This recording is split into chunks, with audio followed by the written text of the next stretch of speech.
What's going on, everybody? Welcome to the FSM Prep Rally on FranchiseSportsMedia.com. I'm Joe Arrigo, and I'm going solo this week, and it is the playoffs. We're into round 2. Let's get caught up into round 1, all right? Bishop Gorman continued their scoreless streak against Las Vegas opponents. They beat Faith Lutheran 51-0. Liberty put 57 on Legacy in a 57-6 win. Arborview in the game of the night beat Desert Pines 17-16. It was a great game. Came down to the wire. We were there. We'll talk about that in just a second. Foothill and Green Valley in another really good game. Foothill upset Green Valley 27-20. Thoughts and prayers go out to my man Josiah at Green Valley. I'm glad you're doing better, brother.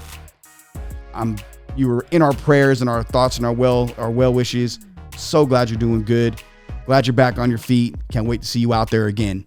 Sierra Vista beat Cimarron 22-8. Durango beat D.O. in a surprise 21-18. Basic beat Chaparral 49-21. Slam Academy beat Valley 48-8. And a game that Clark beat Spring Valley 30-0. But Clark had to forfeit the victory for using an ineligible player. Therefore, Spring Valley moves on into round 2. But Clark, hell of a season. I tip my hat to you. I look forward to watching you guys next year. So, the Green Valley game, there was some rumblings after the game that there was a fracas that started and that there were some things that took place. Look, regardless, the key to that game and the most important moment of that game was Josiah being able to get released from the hospital and to be back on his feet. He took a nasty hit. It was very scary.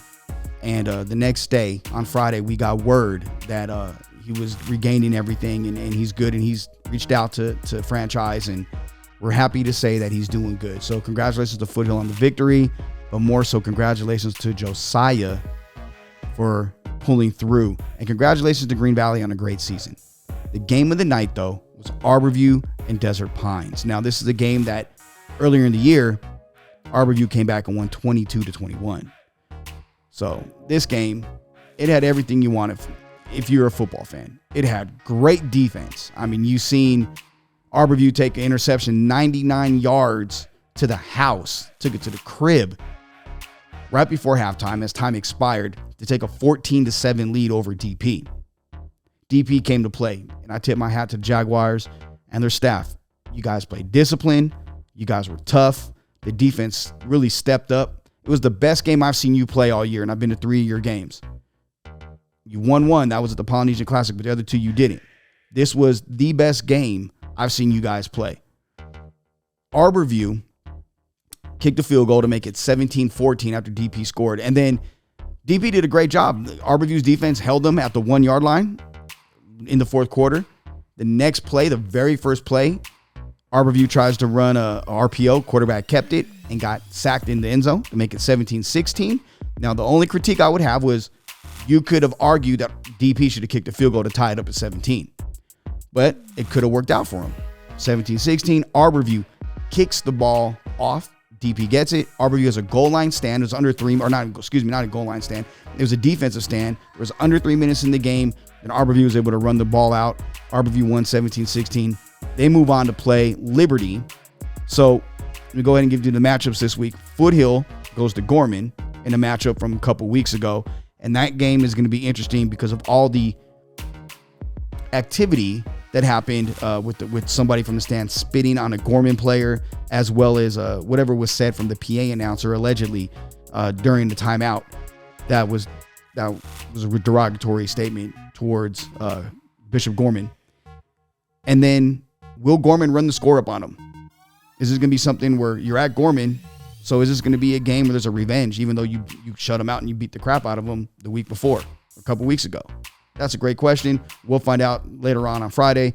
And Arborview goes to Liberty, takes on Liberty, a rematch of, I believe, week 1.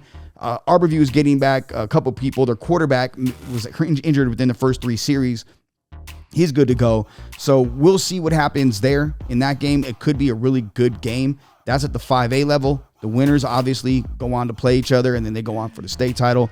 Let's go to 4A. Basic at Coronado. It's going to be a really, really good game. I wonder who Ant's going to pick or who Ant picked. I'll tell you that in a minute. Spring Valley, by Clark's use of an eligible player, defaults now, and they play Silverado at Silverado. Durango travels to Shadow Ridge, and Sierra Vista goes to Las Vegas High. So the number 1 seeds in 4A are all at home, Las Vegas, Silverado, and Coronado, and the number 2 seed, Shadow Ridge, is also at home. So let's go to the picks, okay? Sierra Vista and Las Vegas, we're going with Las Vegas. Coach Cap's got that program rolling. They haven't lost to a 4A opponent all year. All their losses have been to 5As. So we'll see what happens there. I'll take that back. Clark. What was it, Clark? Anyway, we like Las Vegas High. Durango at Shadow Ridge. We're going to go with Shadow Ridge. That's a long drive for Durango.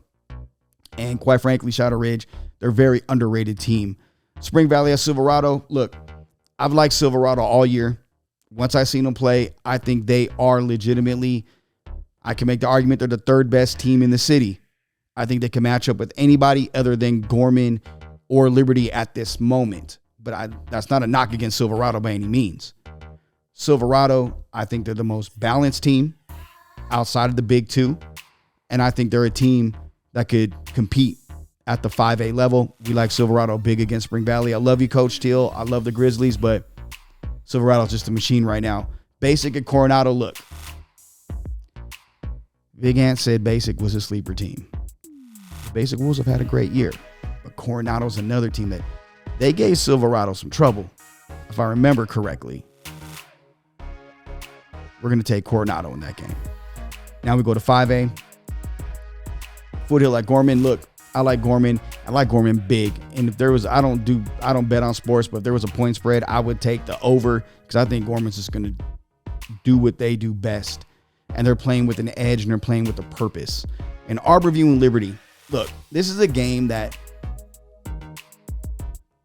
if Arborview can stop Jeremy Bernard, one of the top 2 or 3 playmakers in the city, if they can wear him down, they have a shot. They have to play great defense. They have to get big plays. They have to force 3 and outs. Liberty, on the other hand, they got a bunch of dudes on that team. We're taking Liberty in a close game. Not really close. 35-17. I just think Liberty's that much better. And I think it's a collision course between Liberty and Gorman once again, which would happen next week at Bishop Gorman High School. So that's what we got this week on the prep rally. Sorry for being a little bit late.